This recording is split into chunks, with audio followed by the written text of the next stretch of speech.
I always look forward to putting the material together, and then about the time people start showing up, I think, what in the world was I thinking? So I'm there again. But my wife, Barbara, is here. Barbara, just raise your hand. And I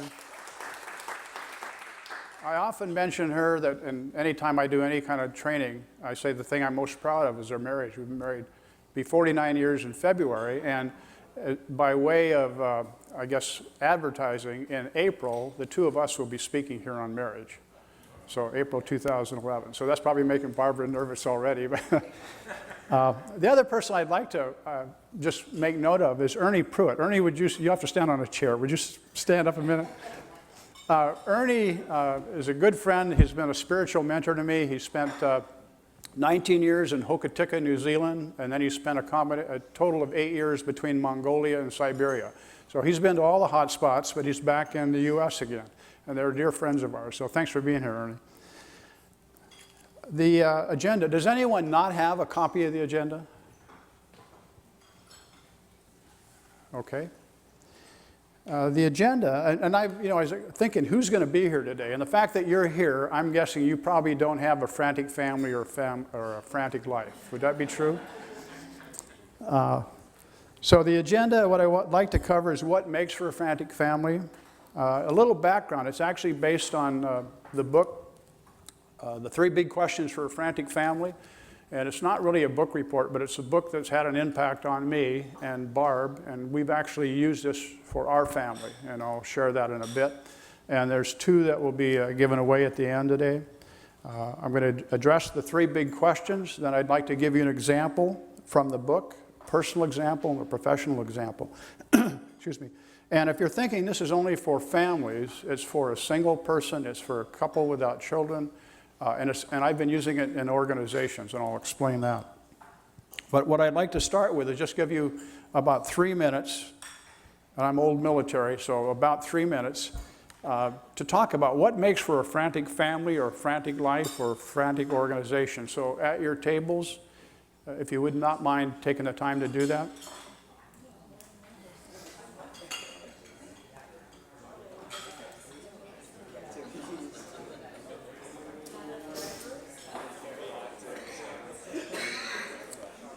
All right, if I could get your attention again, please. Now, you're going to have to help me. I'm hard of hearing, but I would be interested. What were some of the things that came up at your table through the discussion? Anyone? Please. Extracurricular activities. Extracurricular, okay. Different personalities. Different personalities, okay. Say again, please. Overscheduling, putting too many activities in a given amount of time. And I need Too many activities. Oh, okay, okay, thank you. Anything unusual out there that was brought up? Overcommitment. Overcommitment, yeah, that's unusual. Okay, okay.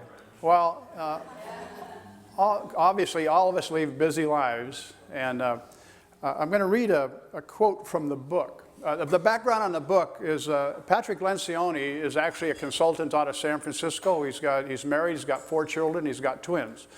His books are written as fables, and this book, he introduces the cousin family. The husband is a consultant in San Francisco, and married, got 4 children and twins. The only difference between him and his family is he has 4 boys, and they have 2 girls and 2 boys in the book. In the book, I'm going to read, it says, one evening after the kids had been put to bed, the husband, a business consultant, says to his wife, if my clients ran their companies the way we run this family, they'd go out of business. Now that didn't set very well with his wife, even though he said the way we run our family. And so the rest of the story in the book is how she goes into his company while he's out of town, finds out what he does with his clients to make them efficient organizations, and then she modifies that to the 3 big questions. And those 3 big questions are, what makes your family unique?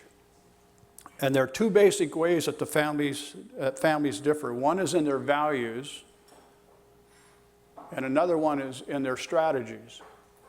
And the strategies is how do they go about doing what they do that differentiates them from other families, or how do you do what you do that differentiates you from other companies to be more competitive?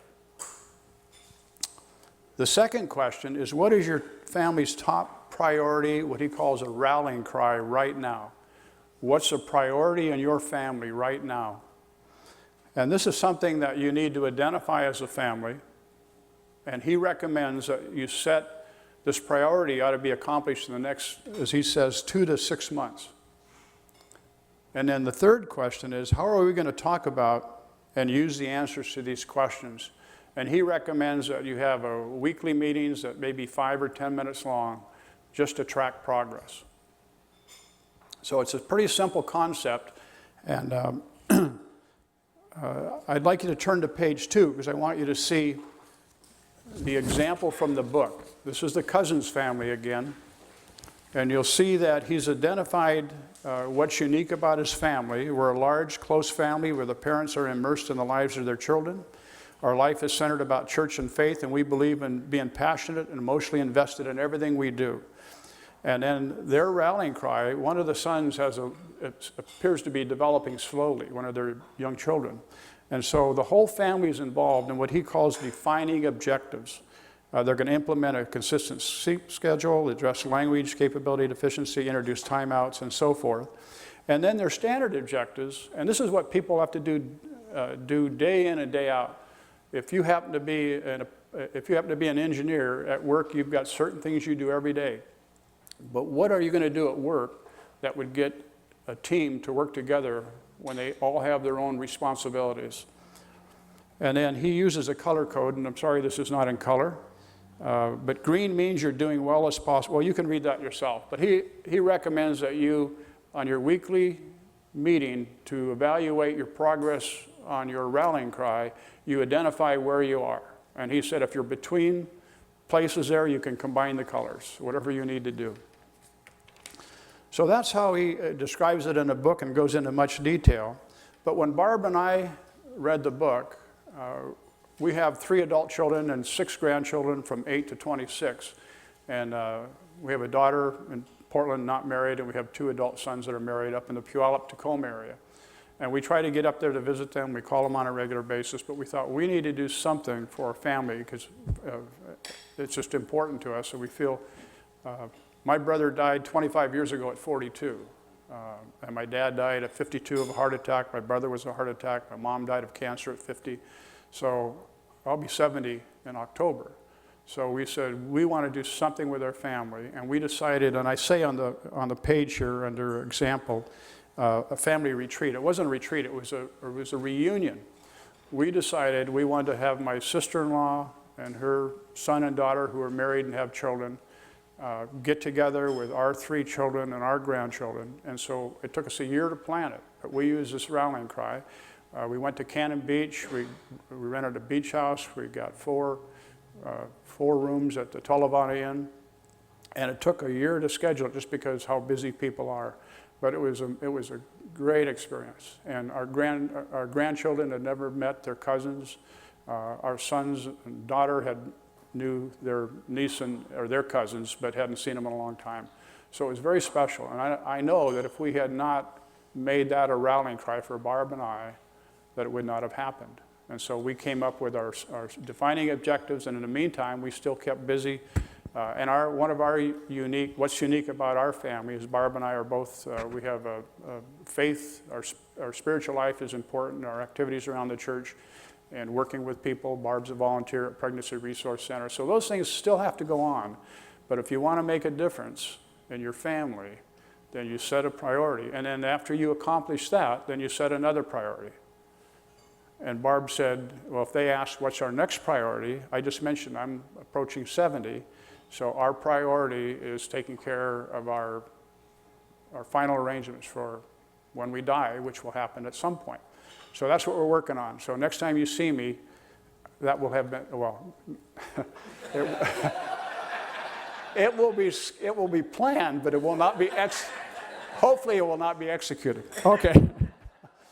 Now, how have I used it professionally? An organization asked me if I would come in and meet with they're a manufacturing organization, and they asked if I would come in and meet with probably 14 of the 20 managers that ran crews.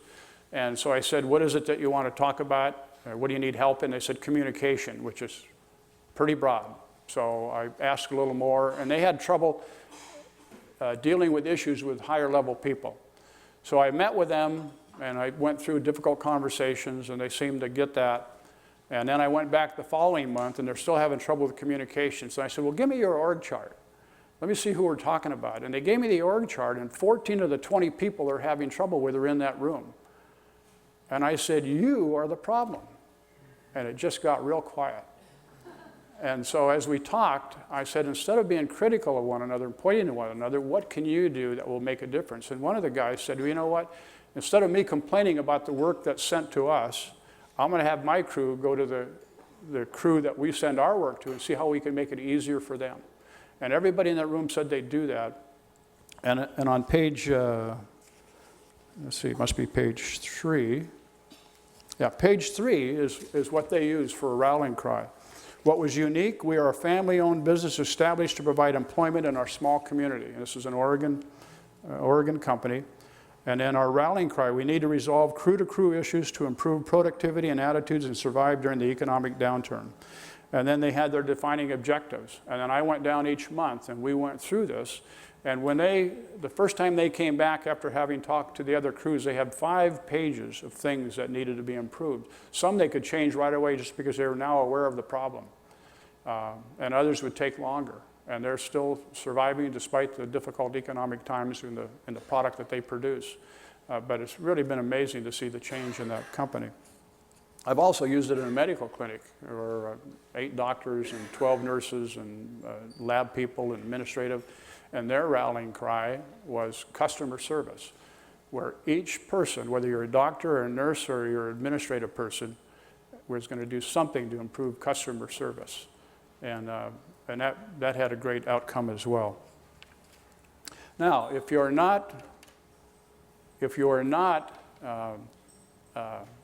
don't have a family, if you're a single person, or if you don't have children, you may have aging parents.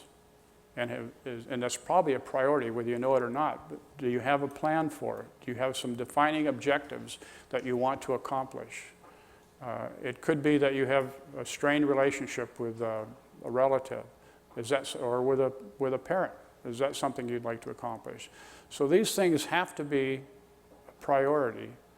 And the only way they're going to be a priority is if you set some goals. And I know a lot of you are familiar with SMART goals, but the idea is what do we want to accomplish and when? And how are we going to go about that? And one of Lencioni's books is Silos, Politics, and Turf Wars. And one way you overcome that problem is when people, regardless of the function, is when you have a common rallying cry. And then you hold people accountable to that, and every time you meet, you actually see how you're doing. And you don't spend a lot of time on it. You just say you're on track, or we're ahead of track, we're on track, we're a little behind, or we're way behind. And then you can reallocate resources to overcome the areas that you're weak in. So it's a simple concept. And I'll just tell you what the 6 questions are. When Lencioni goes into a company and consults, what he finds as the biggest issue is organizational clarity. Organizations don't have that. And if anybody read the book Start With Why, it talks about the golden circle, where the outer circle is what we do, the inner circle is how we do it, and the center is why we do it. And if you lose your why, then you're going to go off course. And a lot of companies that are written up in the book have gone out of business because they got away from what they do. So the 6 questions that he asks of executive teams in order to get organizational clarity, it's what's the ultimate reason you're in business? And that's the core purpose. What is the ultimate reason you're in business? That's the core purpose. The next one is, what are the essential characteristics that are inherent in your organization? You probably don't have to write all this down, but what are your core values? what are the things that you will not knowingly violate? Those are your core values, so that's the second area. The third one is what specifically does your company do and for whom? And that's business definition. And then the fourth one is how do you go about doing what you do differently that differentiates you? And that's the strategy. The fifth one is what is your biggest priority and what do you need to accomplish? What do you need to accomplish to achieve it? And that's the goal. And then the sixth one is who has to do what to achieve your goals? And that's roles and responsibilities. So it's core purpose, it's core values, business definition, strategy, goals, and roles and responsibilities. And most people know those things, most organizations do, but we get so frantic with all that goes on that oftentimes we don't have time to make sure we're on track with why we got into business or why our family is struggling. And so this is I just thought it was if you've never read his book, I think you'll be pleased. It's an easy read, and then at the back he has application and lots of examples. This book in the back has 7 different family scenarios. A single person, as a matter of fact, one of the people is on page 4, Andrea, who is single. This is from the book.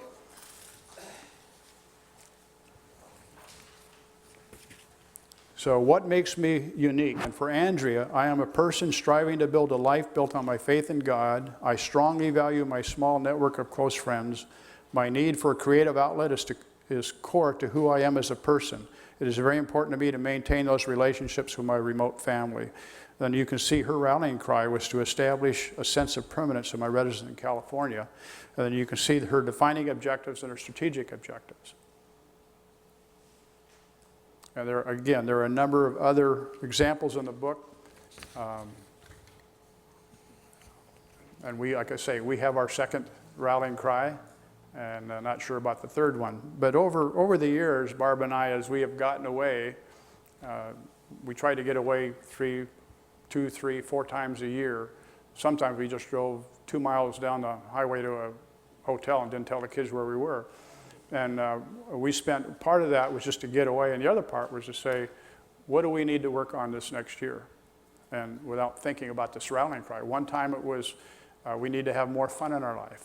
We need to not take things so seriously, so we started with cartoons and stuff. Another time we said, we need to know our kids better. And as we analyzed each one, they are very different, just like I'm sure if you've got children, and if you've got brothers or sisters, you're probably very different. And we came back, you know, Dobson has said a child never died of a dirty room. So we came back and we gave them full expression in their rooms. And one decided to do design work, build a bunk bed and put a desk under it. And another one put all kinds of electric stuff in there, electronic stuff where we can control everything. And this was years ago. One of them is 47 and one is 46 now. It was amazing just to give them that freedom. So we've done that. A number of years ago, we talked about retirement, and we planned for that.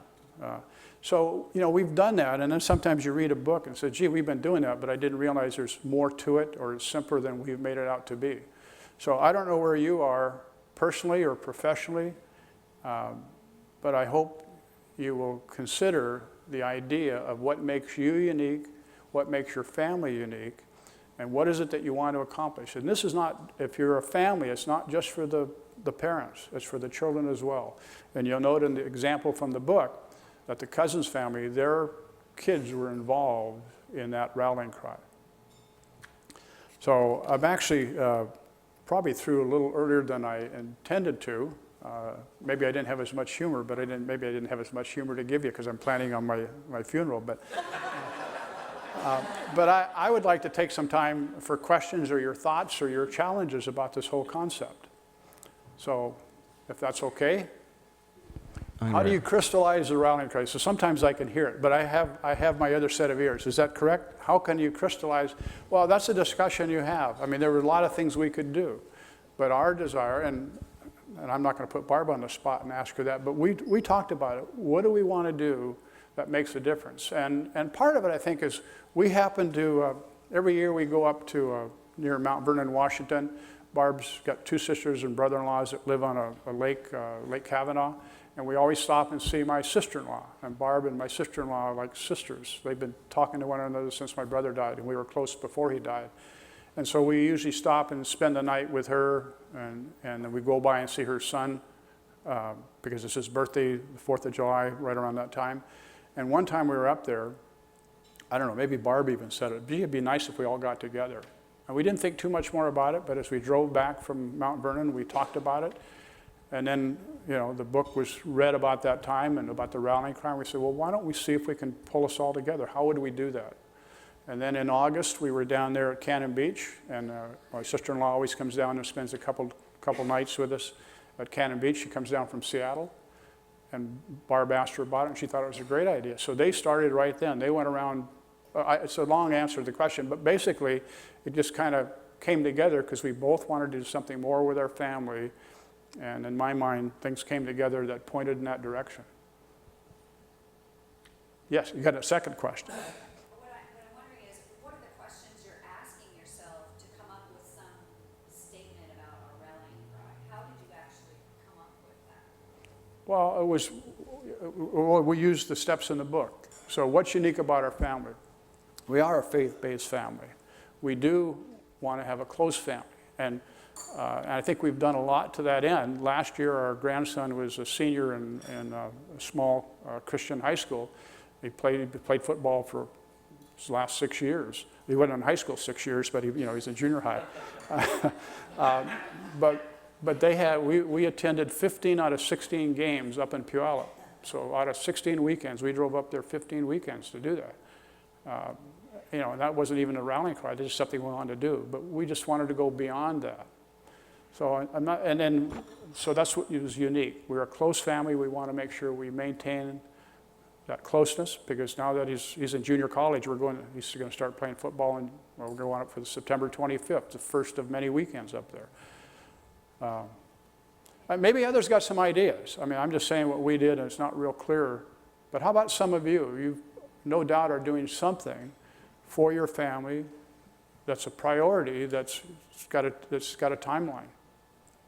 Well, it could be, you could be a... Okay, so you're saying a lot of this is about a large extended family? Is that based? So you need to help me a little bit. I'm sorry, I'm hard of hearing and I'm not quite picking up. So large extended family and? Versus a nuclear family. Well, the same thing. Just the example here, they had a child that had a learning problem. They knew that, but it was not a priority. But you may have aging parents. Now, I just mentioned my sister-in-law. Her father just died at 94. He's been in hospice for a couple of weeks. That's obviously a rallying cry, but she has another sister and a brother, and they, without thinking about a rallying cry, because it's an emergency, you kind of come together. But there are a lot of things that are not emergencies that can become an emergency if you don't think about where are we going here. Because if we get up and go to work every day and come home every day and attend the kids' sporting events and that sort of thing, is there not something more important to hold us together as a family? Same thing with an organization. If you don't agree that everyone, regardless of your function, is going to work on this priority, because that's how you overcome the silos and the politics. Maybe I'm not responding to the right. So it's not just for a nuclear family. It's not just for a large family. Yeah, for families, he recommends 2 to 6 months. For organizations, he recommends from 6 months to 2 years. If you're a government or a university, it's going to be 2 years. Yeah, so the question is, the book recommends for a family 2 to 6 months, but it can be whatever you want it to be. It has to be close enough that you can track it and you have to make progress and there's an end date. And for companies and for organizations, it just takes longer. And then once that's accomplished, that's not the end of it. Now you set another rallying cry. And if you're I was out at Intel twice this last week on the 5 dysfunctions of a team. Not that Intel has dysfunctional teams, but all organizations do. So it's not Intel. I mean, I was at Nike, I was with the Air Force. But the point is, everybody is so busy, and if you're a team, oftentimes you're being rewarded for the work you do in that particular function. And it doesn't feel like a team. And the only way one way to overcome that is to say, like these doctors, nurses, technicians, what are you all going to do to work together, to hold one another accountable towards, that will raise the level of performance of that medical clinic and still keep up with seeing patients and doing lab work. Without that, well, I mean, every company I go into is pretty frantic. Okay, so in Claudia's example, for a nuclear family, look at what's working and what's not working, and given what my values are, that would help determine what ought to be our rallying cry. And maybe some others have some ideas already. Has it crossed your mind that, gee, I think this is something I've thought about but never really done, but we need to do it in our family, that you could share? Please, Sue. I like the concepts. Okay, so what Sue said is, and with a family, you can sit around and talk about it with the children as well, and get their input, and based on that, decide what would be an important thing for our family to do to be a rallying cry. And part of it, is that close enough? Yeah. Okay, and part of it then would be, you are now modeling for your children how to make sure you stay focused and work together as a family. I just think it's a great technique. Okay, so what do you, we're out of time. What do you do if some members of the family or the team don't want anything to do with it? Like when I teach difficult conversations or any of these things, you can only do your part. If you, first of all, you probably don't feel good about a team member that doesn't want to be a part of the team, or a family member that doesn't want to be part of the family. But you can either not feel good about it, or you can do what you can do and feel good about that you made an effort. And then you have to leave it, everybody has a free will. And so you have to leave it up to them. But if I did a session with some nurses out at Newburgh Providence Hospital the other night, and one of them, when she was going through this difficult thing, it's about a father who left the family years ago and wants to have a good relationship with her, and she didn't want to have one. What does she have to do? So they have to have some conversation. So it's not an easy, there's no easy answer, and you can't get somebody to do what they don't want to do. But if you do your part, I think you won't have any guilt saying, well, I didn't try. So, and maybe when you speak, maybe you can address that, okay? Because you're up pretty soon. So hold them to that. Yes, please. Sure. Well, and I just met you when you come in, so I don't want to offend you, okay? But if I was in your family and you said it in that way, the tone would say, wait a minute, you're telling me I'm going to have to have a family meeting? But, maybe around a dinner table when you're eating, just to say, I learned something, I read something, I love our family, and I think I haven't done a good job as a leader. I think it would be good if we could get together, let's have some dessert, let's talk about what can we do differently as a family that would help us grow closer together and be on the same page. So are you okay with how I responded to you? Because you may not come back. Oh, okay. Okay, well, I think we're about out of time now, so I'll turn it back over. So thank you for your patience and listening.